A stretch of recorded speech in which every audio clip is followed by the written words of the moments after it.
Hello, me doctor Priyal my fight with cancer. मागल्या महिनाभर तुम्ही बघितलं असेल सोशल मीडियावर एक ॲस्ट्रोनॉमर कंपनीचा CEO आणि त्याच कंपनीची HR एका कोल्ड प्ले कॉन्सर्टमध्ये त्यांचं एक्स्ट्रा मॅरिटल अफेअर हे पब्लिकली एक्सपोज होतं आणि त्याच्यानंतर त्यांनी एवढ्या मेहनतीने त्या ज्या पोस्ट मिळवल्या होत्या आयुष्यभर मेहनत करून, तर त्या पोस्टवरून त्यांना रिझाईन करावं लागलं. त्यांना सगळीकडून क्रिटिसाईज केल्या गेलं. सो वी इंडियन्स आपण नेहमी त्या पाश्चात्य देशांचं अनुकरण करतो. कपड्यांच्या बाबतीत असो, स्टाईलच्या बाबतीत असो, खाण्यापिण्याच्या बाबतीत असो, सगळ्याच बाबतीत. बट यू नोटीस दॅट की ह्या इन्सिडेंट्सवरून तुम्हाला कळालं का की त्याही देशामध्ये सामाजिक काही नियम आहेत आणि त्याही समाजामध्ये हे एक्स्ट्रा मॅरिटल अफेअर मान्य नाही. त्यासाठी त्यांना इतकं तिथे क्रिटिसाईज केलं गेलं, त्यांच्या पोस्टवरून त्यांना रिझाईन करण्यात आलं.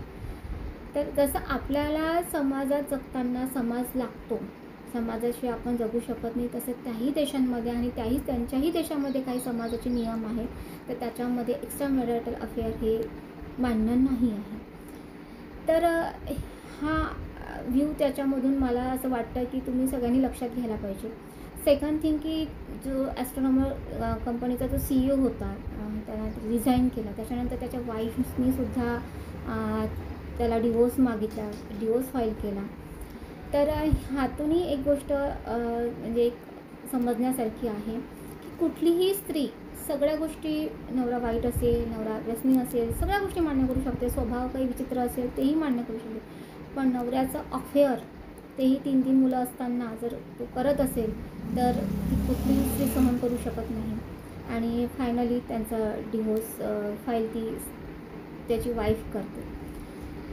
सो माझ्याही बाबतीत तसंच झालं. नवऱ्याचा स्वभाव विचित्र होता, संशयी होता, थोडं डॉमिनेटिंग होता, त्याला सायकोलॉजिकल प्रॉब्लेम होता.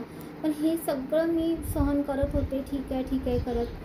पण माझ्या कॅन्सर आजारात त्यांनी पळ काढला, पैसा लावायला नकार दिला. तीही चूक त्याची पदरात घालायला तयार होते मुलीसाठी. आणि ठीक आहे, जाऊ दे, झाली चूक तुझ्याकडून. पण जेव्हा मला कळतं की त्याचं अफेअर आहे, तो इकडे छान मजा मारतो आहे, बाईला फिरवतो आहे, पेशंटसोबतच अफेअर आहे, मग तेव्हा मात्र मला विचार करायचीही गरज पडली नाही. मानसिक धक्का तर मला खूप बसला होता. पण ॲट द मोमेंट मी ठरवलं की नाही, ठीक आहे, हा डिझर्वच करत नाही, ह्याची लायकीच नाही आहे.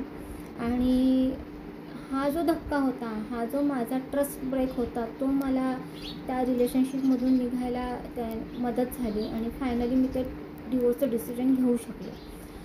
तर हे माझ्यासोबतही असं झालेलं आहे की कुठलीही स्त्री तुम्हाला बाकी कुठल्याही बाबतीत तुम्हाला माफ करेल, पण जेव्हा तुम्ही तिचा ट्रस्ट ब्रेक करता आणि दुसऱ्या स्त्रीसोबत तुम्ही अफेअर करता, अफेअर ही कुठलीही स्त्री सहन करू शकत नाही.